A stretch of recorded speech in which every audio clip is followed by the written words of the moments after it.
right, welcome everyone. Thanks for coming. This is Google's journey from Java to Kotlin for server-side programming. I'm James Ward, product manager for Kotlin at Google. And we have with us also... I am Brad. I do the writing of the code at Google. I've been working on Kotlin server-side for a few years now. And you write all the code at Google, right? That's all of it. All of it. And then also John. Yeah, hi, I'm John Pampwich. As Brad writes the code, I write some checks. I don't know, maybe other things. Lots of performance reviews as well. That seems to be my most active activity. You write the reviews. I write so the reviews. You write the reviews and the checks. Brad writes the code, and apparently I write the slides. That's right. My new job as product manager. So. And you'll notice that the best slides for our presentation here will be James. Thanks, John. Okay, quick show of hands. Who here writes Kotlin code for their job? Okay, good. Great. So for those of you that do, great. Hopefully you can see some of the things that we've had to go through at Google and learn and things we've done. And then for those of you that don't, I don't know, maybe you'll get some good information about how maybe you can do that too. I do want to mention that we're not making a big pitch for Kotlin here. We will talk about some of the things we like, but it's not a pitch about Kotlin. It's more about the challenges we have adopting Kotlin. Yep. So we got to start first, before we talk about Kotlin at Google, we have to talk about Java at Google. For a long time, Google has used Java in a lot of different places. And so tried to summarize some of the general areas of places that we use Java. So obviously like microservices, gRPC, we invented gRPC for our own purposes, and now open source, and you all can use it too. But a lot of our interactions between microservices, obviously Java to Java services, and then other gRPC services. And then we do things in our microservices that you all probably do, business logic, talking to databases, that sort of thing. We also do server-side web apps. So these are our HTTP services. We do our HTML templating and are able to serve a lot of the assets that you use from Google are served from this infrastructure. Then, of course, our Android apps started with Java and still use Java in a lot of places. And that gives us the native UIs on Android. And then there's another place that's not as well known for our Java usage at Google is for multi-platform UI. So at Google, we actually, in a number of places, take Java code and then transpile it through some tools that I think are open source. We've talked about J2 Closure, which is how we get to the web with Java. So that converts Java code to code that can run in JavaScript. And then J2 Closure J2 Objective-C converts to Objective-C so that we can transpile Java code to run on iOS. So a lot of different places that we use Java at Google. So John actually has led a lot of the efforts to get Java at Google to be a thing. And so I just want to hear from you, what's some things that you've experienced along that journey of adopting just Java at Google, and what's that like? Sure. So I would say that I'm not responsible for getting Java at Google. There were people way before me to do that. But what my team does is help developers use Java effectively. We do integration with our build system, integration with our code review system, IDE integration, things like that. And this is particularly important you've probably heard of Google's philosophy of one version. And so in order for us to achieve that, that means we have to shift en masse from one version of Java to another. And my team takes that job on and migrates all the code from Java 8 to Java 11. And soon we're going to be looking at 17 or 19 or 21. We're not sure yet which. And all of that is built on tooling that my team produces to help automate some of that migration effort. And we'll talk a little bit about how that affects our interest in Kotlin as well. So pretty unique for how Google's journey just into Java and how your team has built a lot of tools to make that happen at Google scale. But let's talk about the scale of Google, because this is in some ways how Google is a little bit different from some others, and maybe not different, we'll see. But the first thing I want to point out that is a Google scale problem is that Google has to be non-blocking for I/O operations. It just isn't an option to waste threads. Like we have to allocate, we have so much compute, so many processes that are doing I/O across networks that we can't waste threads just having them be idle while we're waiting for a response over a network. So non-blocking is just a requirement for what we do with Java at Google. Then we also have many long-running processes. So there's some great things with Java and the JVM here, is that the JIT is awesome for these long-running processes. And so we obviously take great advantage of that. But then things like resource leaks are really costly for Google because of the long-running processes. Then we have this large ecosystem for how we maintain code health around Java. So we've got something like auto value, which Brad, that's like giving us records, like Java records, but pre-records in the JDK that we use, right? Right. Yeah, it was a kind of automation around building POJOs. Yeah, automated POJOs. So that's auto value. We use error-prone for some of our static code analysis and code formatters. So we've built a lot of tools just around Java to make Java effective at Google scale. And then some of these other tools are not about the code editing experience necessarily, but about like how do users search through code? How do they find things in the big monorepo? How do we manage a large graph of dependencies? And then, yeah, how do people edit code? We have a cloud editor for developers, so they can just push a button and be editing code. And then they can also use IntelliJ in Android Studio.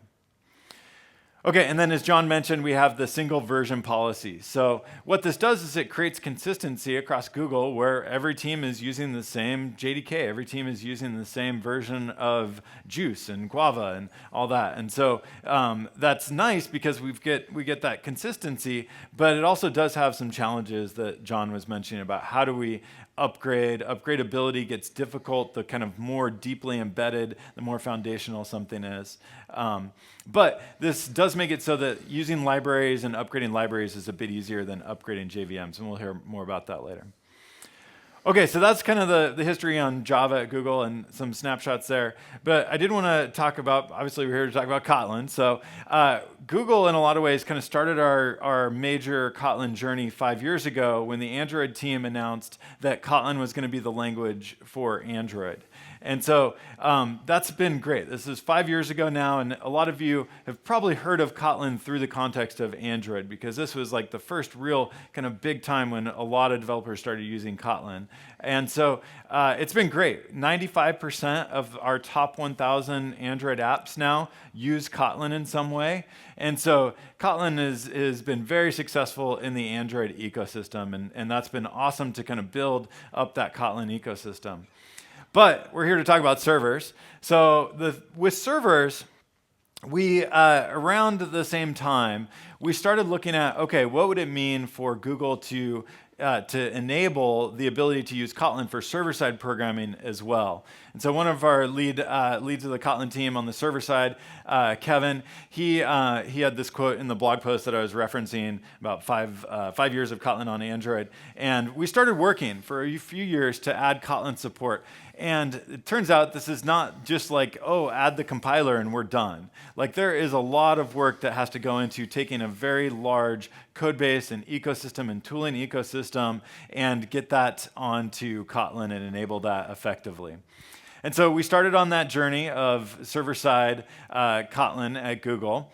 And it's been going really well. So we've been doing this for a few years, and it actually just went GA on the server. So that means GA at Google is that now any developer can and probably should be using Kotlin for a number of server-side things.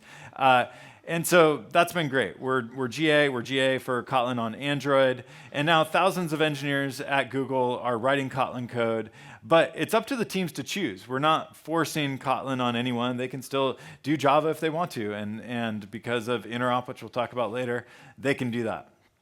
So lots of Kotlin has been happening over the last few years. The mono repo that has our Kotlin code in it is now up to over 11 million lines of Kotlin code. And so lots of Kotlin is being written at Google. That's exciting. It's also growing very quickly. So year over year, 2x growth in the use of Kotlin at Google. And that includes server and Android. So it's great, we're using Kotlin, but why are we using Kotlin? Like, what were the benefits that we saw to doing this? So just some statistics that we are tracking with some of our engineers. So 70% of our developers whose primary language is Kotlin say that Kotlin makes them more productive. So at Google scale, like, productivity is an important thing. And so, yeah, like, higher productivity, that's a win for us for sure. Then 87% of server-side Kotlin developers are very satisfied with Kotlin. So we did a kind of informal survey of our Kotlin developers. Obviously, there's some selection bias, like people that are writing Kotlin and still engaging in surveys for Kotlin, they're happy with it. And so great to see higher satisfaction. This is a statistic for Android, and we're working on getting some statistics around server-side, but 20% less likely to crash, and there's some reasons for that, the null safety, making it easier to write more correct code, but I think we have some anecdotal evidence, John, about server-side being more stable in some ways. Is that true? My favorite example is the work that...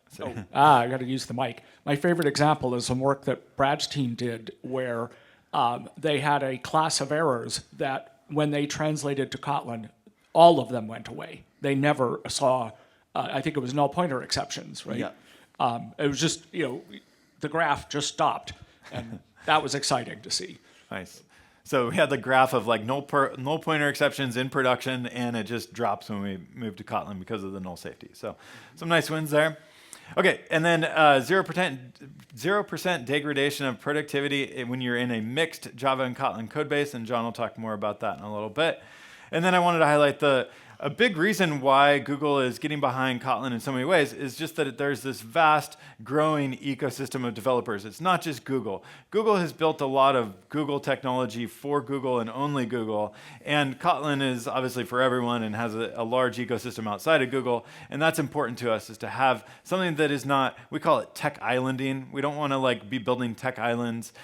We want to be participating in communities, and so that is an important reason for us. Okay, so I did want to highlight a couple things about who's using Kotlin. There's the developer.android.com Kotlin page. It highlights some of the people who are using Kotlin for apps, and you can go check that out. And then there is a page on the Kotlin Lang website that has server-side user stories or use cases, and those use cases highlight customers that have migrated to Kotlin. So if you want to read more details on like why people are using Kotlin on the server side, this is a great resource for that. But kind of enough like talking about Kotlin. I'm sure you've seen the meme here, and I get it. Kotlin has fans, and those, how do you know if somebody is a Kotlin developer? Oh, they'll tell you. It's like people are excited about Kotlin, and they're able to, whoops, I did not want to go, now I'm off in crazy land here. Sorry. Going through random memes on the internet, that could be dangerous for a talk. So we don't want to just like be up here telling you like, oh, it's all like rainbows and unicorns and you should use it. We want to tell you our journey, why we chose it, and the things that have been awesome for us and the things that have been challenging for us. So one of the things to highlight around this is there's a lot of great language features that we love in Kotlin. We love the null safety. We love DSLs. We love things like the type inference, the data classes. I don't know, what else, Brad? What else would be on top of your list of things you love about Kotlin? Extension functions. Extension functions, that's a good one.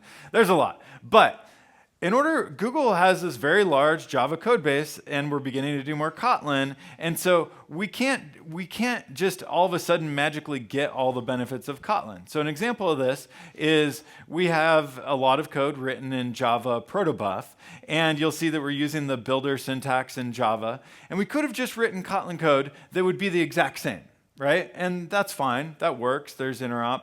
But to really take advantage of the DSL for Kotlin with protobuf, we have to do some work, and we did. So we created gRPC Kotlin and protobuf Kotlin as a way to be able to have Kotlin idiomatic syntax and the nice features of Kotlin, but on top of the foundation of gRPC Java and protobuf Java. And so it's just an example where, like, yeah, there's great features, and we could talk all day about all the awesome stuff, but it's not just like we can just grab each new feature and use it automatically with zero effort. So we did have to put in work to be able to adopt some of these language features.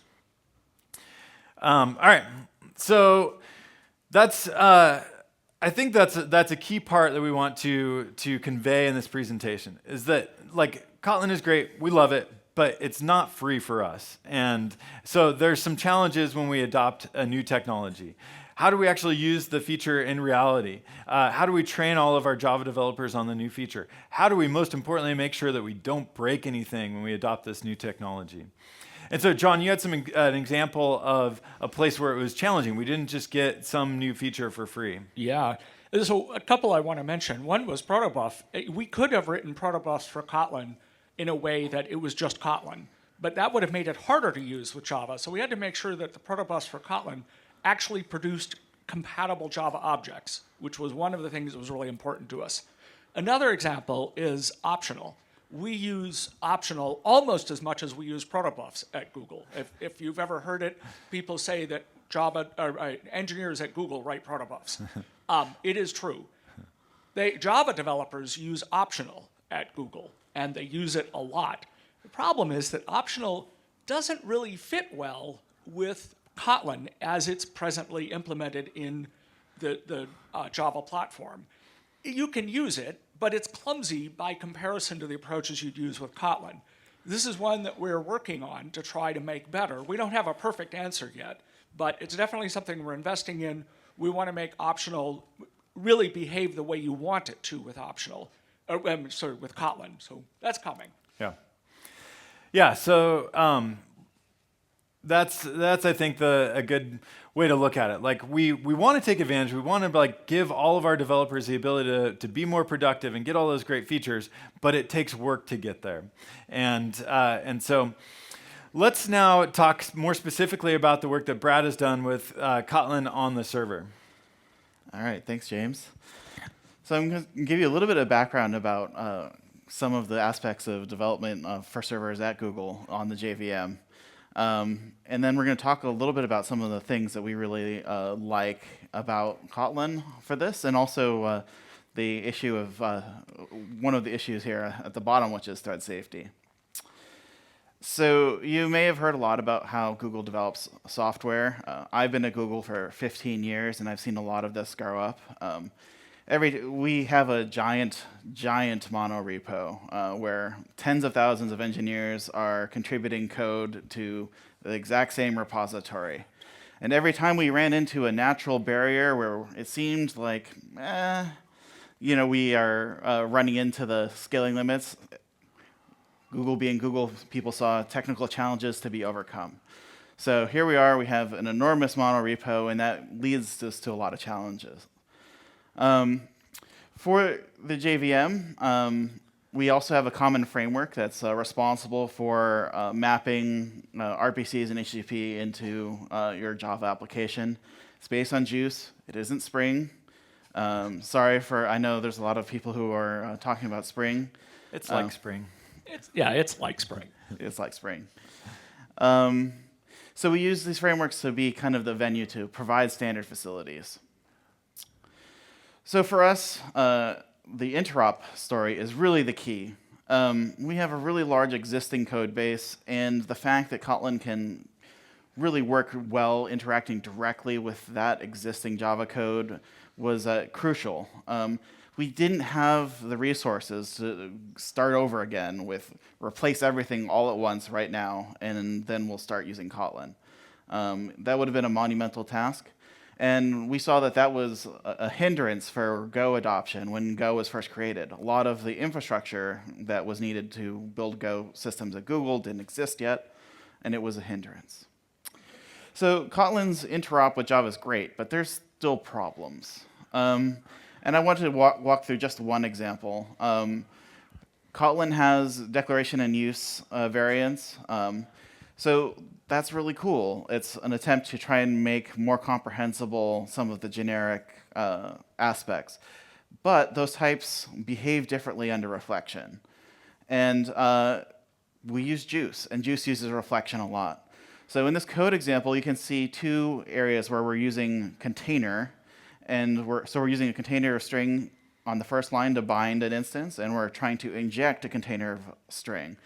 So to someone who's looking at this, they say, oh, that should work. But Juice says, nope, can't find that container of string. So why is that? Well, the container of string actually, when written out in bytecode, turns into a question mark extends string so that it can be compatible with callers. But the reflection doesn't see that. There are ways to work around this. We prefer using provides. Using provides methods, the generics work out correctly, and that's our preferred solution. You can also use annotations to suppress the extra wildcard generation.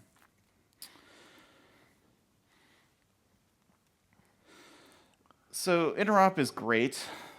Why is it so awesome? We don't have to build these things over again.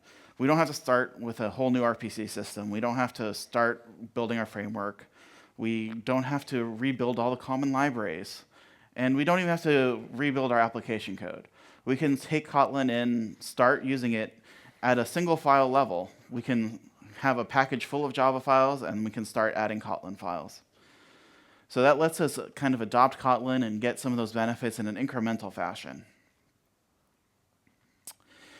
So I'm also going to talk to you a little bit about async. Now, I know we've all been here at Devoxx, and you've probably heard virtual threads more times than you can count at this point. So we're going to talk a little bit why Google cares about the properties of async. You've heard mentioned Little's law. We need a lot of threads to get good utilization. So we need this async property. Google also has a lot of large fan-out RPC graphs. We communicate with a lot of different servers to service any individual request. And so in order to do that, we need to be able to coordinate those backends with a low latency environment. So resource management. JVM threads are both expensive and limited in quantity. We run in a server container environment, and you have to pick how much RAM do you want. And that means that you have to allocate separately for stacks for your threads. Any space that you're allocating for stacks for threads can't be used for heap, and vice versa. So you have to have some kind of limit on the number of threads that are running. So we'll get back to Loom in a minute, talking about expensive threads. And finally, stability. We find that with a limited quantity of threads, so kind of a natural consequence of our environment, we need a limited quantity of threads. If we don't use async, we are really risking certain cascade failure scenarios. So async, great, we needed async. Turns out that async is hard. I don't know if you've used completable futures, chaining. That's actually pretty similar to how listenable future transforms works. We found that this became really difficult to work with. I personally worked on a service that was communicating with 8 different RPC backends, and it was never clear which one was done. And the code became very spaghetti-like. So we said, okay, we're going to need something better than that. We built producers, which is a kind of a producer-consumer graph that's based on data dependencies. So you can see this in open source in Dagger. There's a different one that's juice-based that's internal to Google. It's not, I would say that it's a split on whether or not people like this or not, but you'll get to see a little bit more of that in a second. We also have a promise-based architecture that allows people to do something similar to how JavaScript promises work in the browser. Finally, we have RxJava.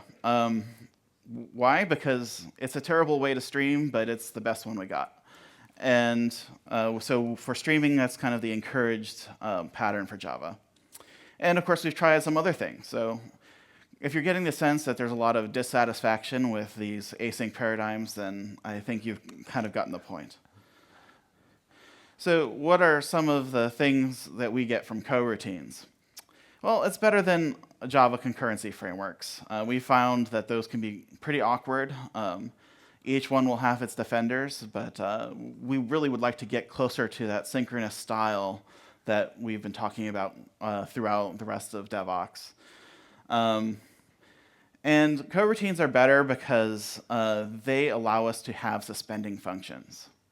So suspending functions are coloring. You have to declare that your function is suspending. But those suspendable functions can be paused in the middle when you're waiting for things like an RPC return.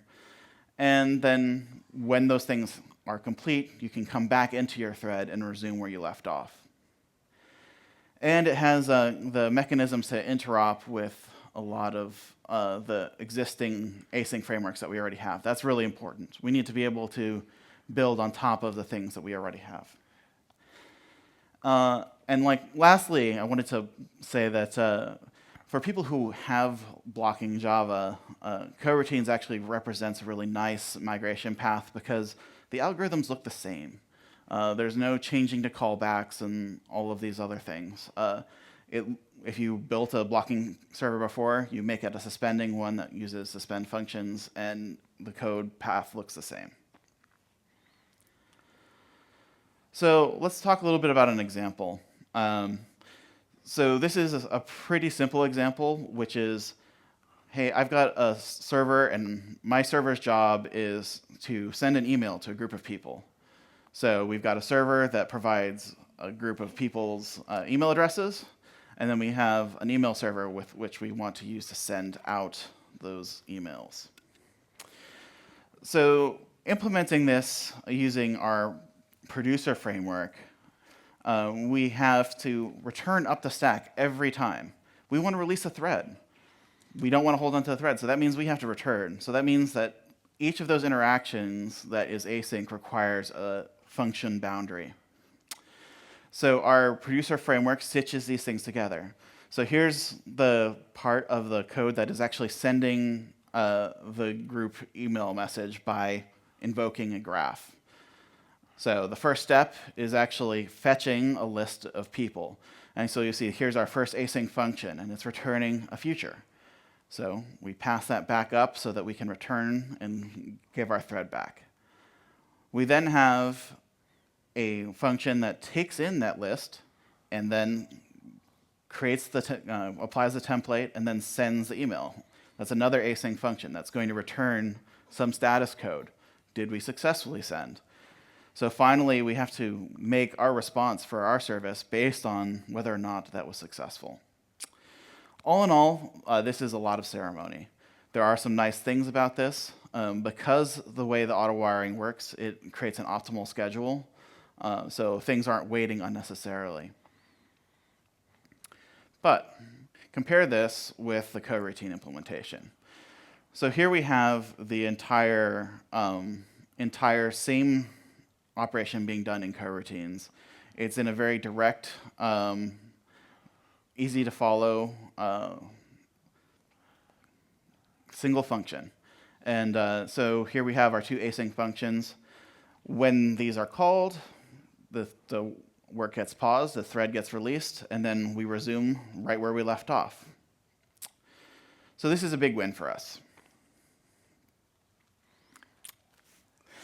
So Kotlin, great. Let's use it. So we just add it to the build system, right? And write some Kotlin code, and then we use it in production. Well, sadly, that wasn't the case for us. So coroutines are pretty great. But the model does break some things. Coroutines aren't virtual threads, for instance. And so when you come back, you're on a different Java thread than you were before. So sometimes you'll have a try with resources that expects that you're on the same thread when your catch or your finally is done. So those things have to be addressed. We also have not problems, but suspend interrupt. Java can't actually call Kotlin suspend functions directly. And there's good reasons for that. But that means that our Kotlin developers who are developing async APIs, they need to build manual wrappers in order to be able to have Java call in there. So they need to adapt it to a future. Speaking of futures, future cancellation. Structured concurrency in coroutines has a way of canceling things. However, you can't cancel a feature that you haven't awaited yet. And so that leads to the issue of we need to await each feature immediately, and then we need to defer it again so that we can actually use its result later. This is a little bit clumsy. We have some static analysis to try and help us with this, but the cancellation model is a little bit awkward to deal with when you're dealing across that interop boundary. And finally, thread locals. So like I said, these aren't threads. Google uses thread locals for a few different purposes. We pass contextual information like who's the logged in user and what's the tracing properties, so we can know what RPCs are being invoked and what their performance was. So all of this is done via thread locals. Kotlin doesn't know about that. Right. Can I tell us a little bit about how thread locals affected our GA timing? It set it back quite a bit. Kotlin has some features for dealing with thread locals, but they were a little bit, they didn't quite meet our needs in order to get this to work the way we wanted to. We ended up having to re-engineer a little bit of our tracing library in order to make this work. So now I'm going to take a second here to kind of give a little bit of a rag to both the Java and Kotlin communities. We don't really talk a lot about thread safety in any kind of enforceable fashion. There is a thread safe annotation in Java. It doesn't mean anything other than the developer asserts that this is thread safe. Unfortunately, we found that developers are really bad at knowing whether or not their thing is thread safe. So we try and use a basic amount of static analysis heuristics to ensure thread safety of data objects. Now, of course, this is not perfect. Thread safety is a really complicated topic. But Kotlin also introduces some new primitives for synchronization and multi-threading. So we need to actually incorporate those things. Those are things we have to do. But for both Java and the Kotlin communities, they're working on improving access to threads, making it easier to make more threads and share data easier. Part of that should probably be considering, are these data structures safe? Can we do this safely? We've made it really easy to blunder into some pretty big problems. So that's just an appeal for those who are interested. We try and address this somewhat with some of our analysis. So now I'm going to pass it off to John to start talking a little bit about Loom. Well, we're going to make it hard on the person running the camera because we're going to be bouncing back and forth a bit here.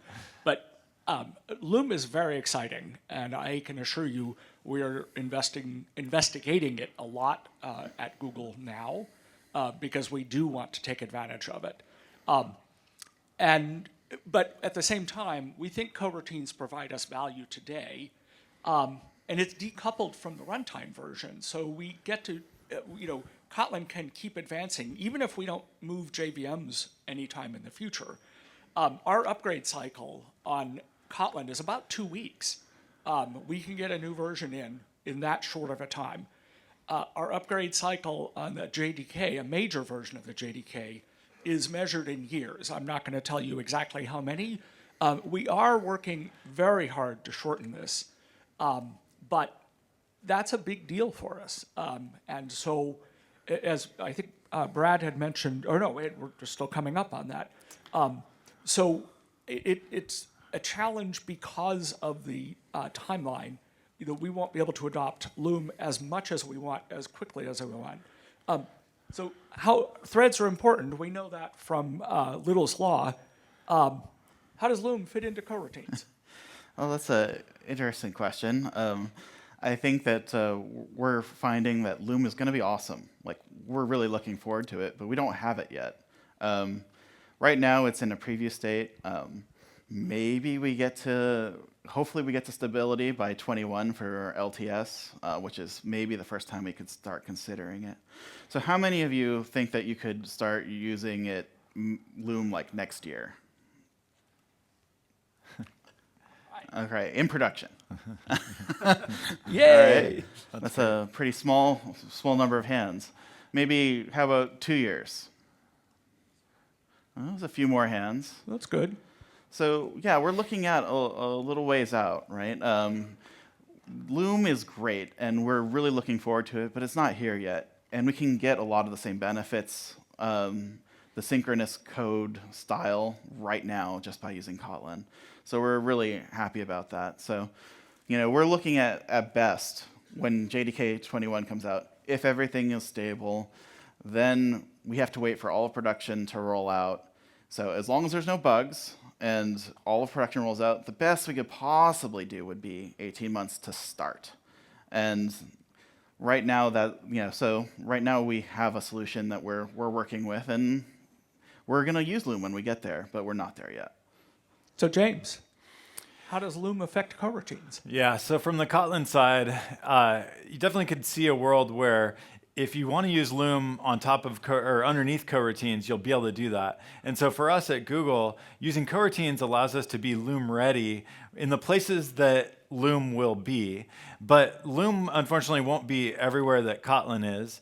So we do Kotlin in a large number of platforms, and some of those are UI platforms. And from what I've seen, Loom isn't necessarily a great fit for managing threads and thread resources in UI programs. So that's one kind of area of where Loom may not be a good fit.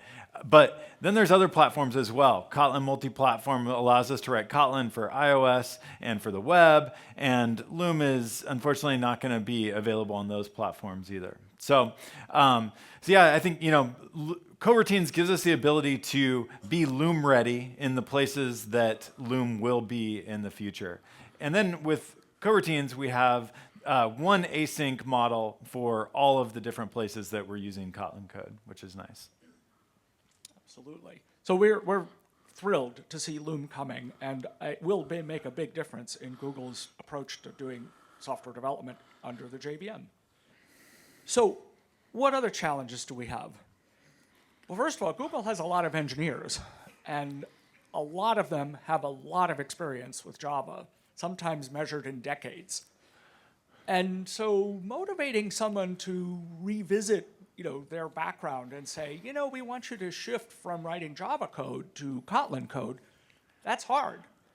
It's very difficult to motivate that. Training people takes time, and that's time out of their day job. That means they can't get other things done. And so reasonably, people ask, why should I take the time? I have tons of work to do. And then sometimes there's even a challenge with awareness. They're like, Kotlin? What's that? We work very hard to make people aware of it, but it's still a challenge.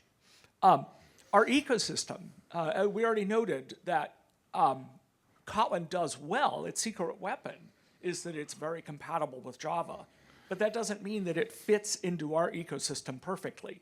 We have a lot of work to do with tooling. Static analysis, what we think of it as guardrails for developers, is a really important aspect of helping developers do the right thing at Google and avoid making mistakes. We have to implement all of the integration points for Kotlin.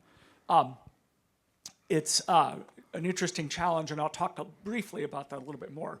Also, documentation. We have tons of examples of how you would write something with Java. Well, now we have tons of examples we need to create on how to do things with Kotlin. And then readability, best practices. Google has a pattern or program where we encourage developers to get code reviews from people who have a lot of experience with the language they're using. And that's an interesting challenge when you're starting something new. You don't have a lot of developers who have experience. So we have to start developing those best practices.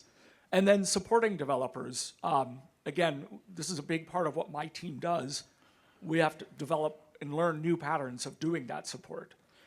Finally, just setting standards takes time. We need to learn what the right things are.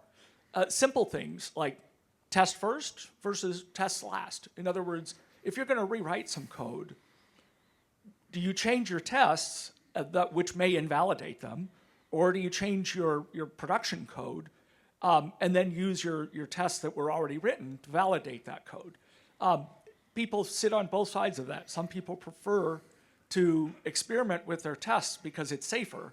Other people are like, yeah, but if I change my tests and they break, then my production code may or may not be working correctly.